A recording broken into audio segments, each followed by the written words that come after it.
বলি বলো আজকে তুমি কেমন মেকআপ চাইছো? আমাকে যেন লক্ষ্মী ঠাকুরের মতন দেখতে লাগে। আচ্ছা করে একটু সাজিয়ে দিও। আচ্ছা। আর চোখে একটু গ্লিটার একটু দিয়ে দিও। আর টানা টানা চোখ টানা টানা হবে? হ্যাঁ, চোখ একটু টানা টানা হবে। আর গাল কলকা একটু করে দিও। আচ্ছা। আর যেটা ভালো লাগবে তুমি করে দিও। আর লিপস্টিক রেড না নিউড? রেড কালার একটু ডিপ কালার করে দেবে। আচ্ছা আচ্ছা ঠিক আছে।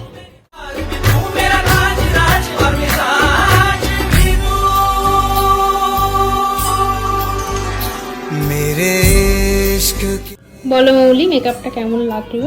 আমার খুবই পছন্দ হয়েছে। প্রীতিদি খুব সুন্দর সাজায়, ওই জন্য প্রীতিদিকে আমি বুকিং করেছি 3 মাস আগে থেকে।